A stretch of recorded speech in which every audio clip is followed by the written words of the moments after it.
Exercise 1.3 का question number first करते हैं।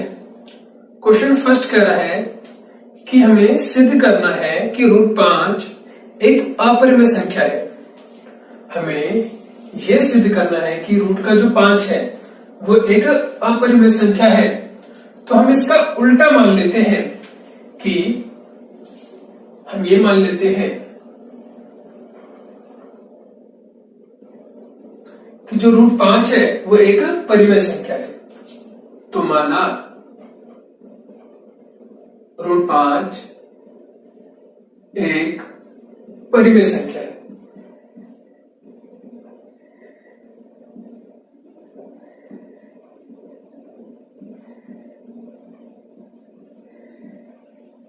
और अगर कोई संख्या परिमेय संख्या है, अगर √5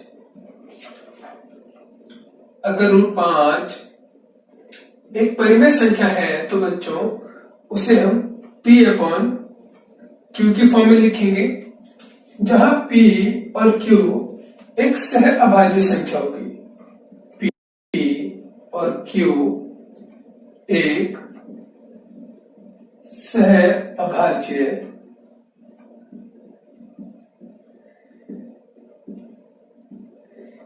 संख्या है।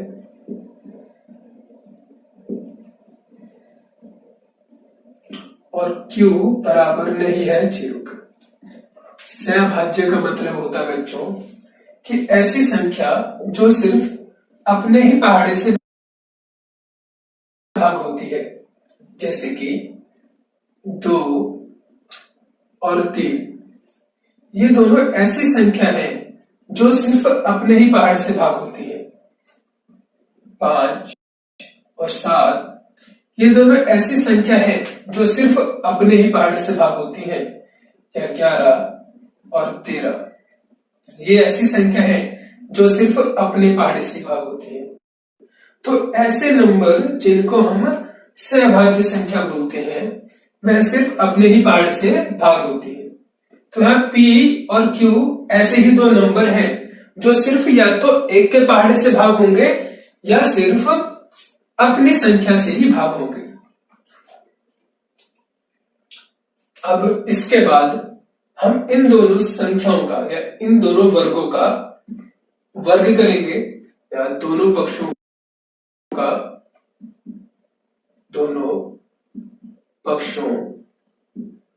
का वर्ग करने पर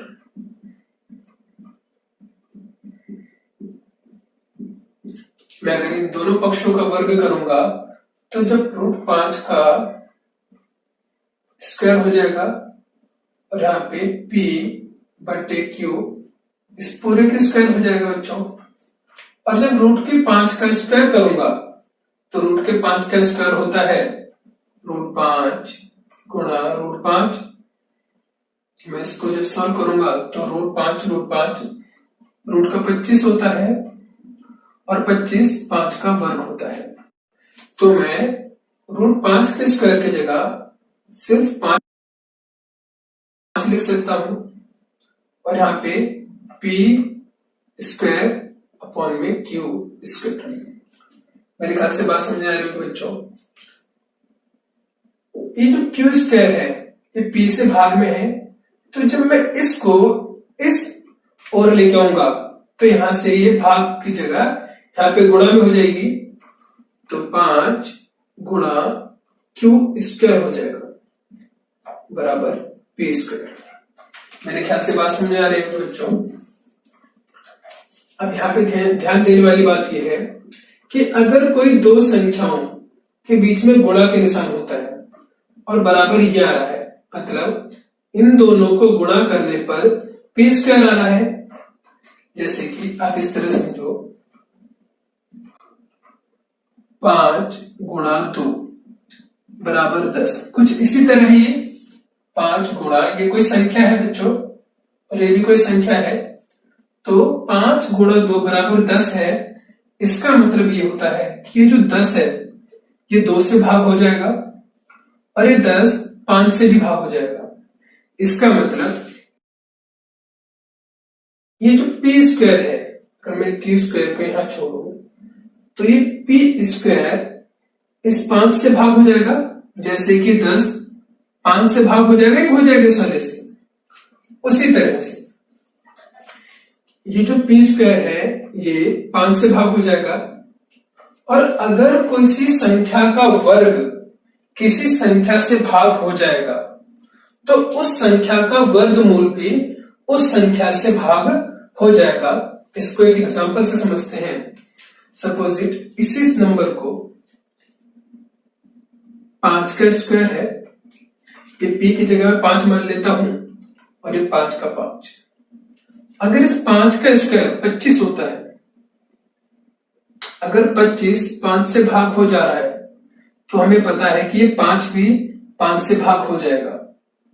या अगर इसकी जगह मैं ये 10 का स्क्वायर बट्टे 5 करूं, 10 का स्क्वायर बच्चों 100 होता है और 100 5 के पहाड़े में 20 बार में आता है, तो ये 10 जो है ये भी 5 से भाग होता है। इसका मतलब अगर किसी संख्या का वर्ग, ये किसी संख्या का वर्ग है, अगर ये 5 से भाग होगा तो सिर्फ p, ये जो संख्या है p, ये भी इससे भाग हो जाएगा। मतलब यहां p स्क्वायर 5 से विभाजित है,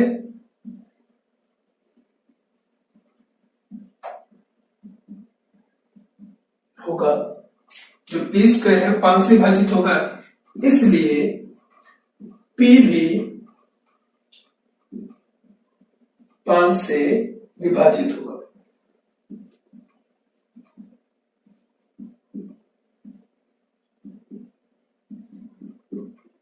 क्लियर बच्चों? मीन्स ये जो पी स्क्वायर है और पी है ये दोनों ही 5 से भाग होंगे। अब इस बात को समझते हैं बच्चों।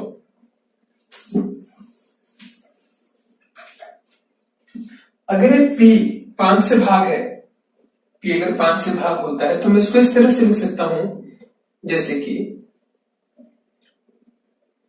10 को मैं इस तरह से लिखता हूं कि 5 गुणा 2, मीन्स 5 दूनी 10, या कुछ इस तरह से आपने बचपन में सीखा होगा 5 गुणा 3। मतलब ये 5 के पहाड़े में 10 आता है 2 बार में, 5 के पहाड़े में 15 आता है 3 बार में। इसी तरह से ये जो 10 है ये 5 से भाग होगा, 10 2 से भाग होगा, ये 15 5 से भी भाग होगा और ये 15 3 से भी भाग होगा। तो उसी तरह ये जो p है ये 5 से भाग होगा। अगर ये p 5 से भाग होगा तो किसी न किसी या कितनी ना कितनी बार पहाड़ा पढ़ना पड़ेगा, जैसे 5 गुणा 2 है या 5 गुणा 3 है। ये p कोई संख्या है मेरी नजर में। अब अगर मैं p की जगह 5m रखूं, जहां मेरा p है वहां मैं 5m रखूं, जैसे कि इस समीकरण में इस p की जगह अगर मैं 5m रखता हूं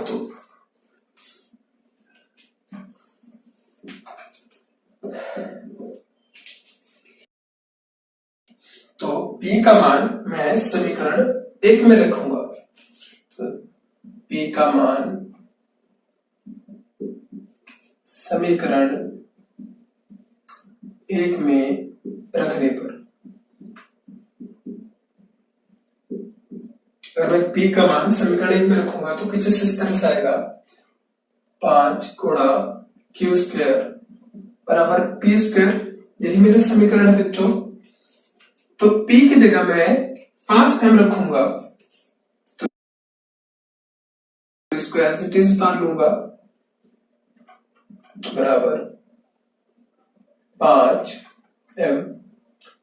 इसकी स्क्वायर है तो इसकी भी स्क्वायर करनी पड़ेगी, 5q स्क्वायर बराबर 25m स्क्वायर।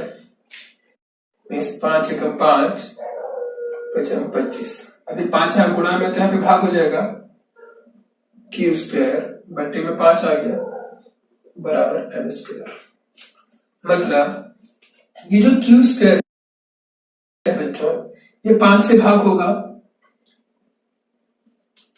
क्योंकि इसके बट्टे में जैसे यहाँ पे पी स्क्वायर 5 से भाग है, इसी तरह ये क्यू स्क्वायर भी 5 से भाग होगा। तो अगर क्यू स्क्वायर 5 से भाग होगा तो क्यू भी 5 से भाग होगा। तो मैं कह सकता हूं कि यहां क्यू स्क्वायर 5 से विभाजित है,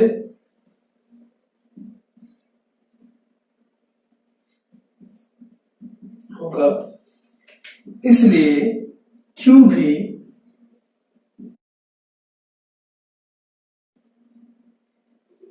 5 से विभाजित होगा।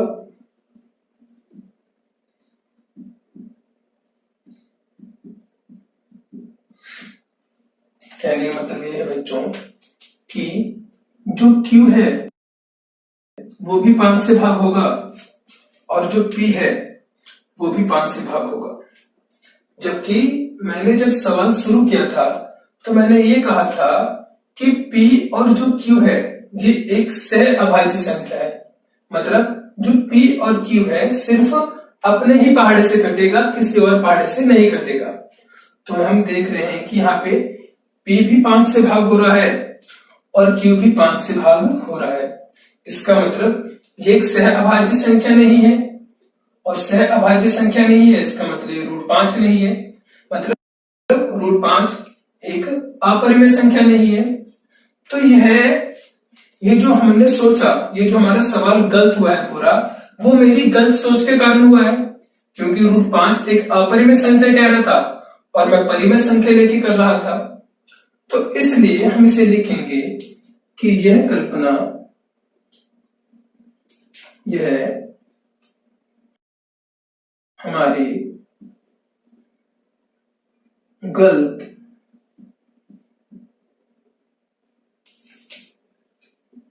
कल्पना के कारण हुआ है, इसलिए √5 एक अपरिमेय संख्या है।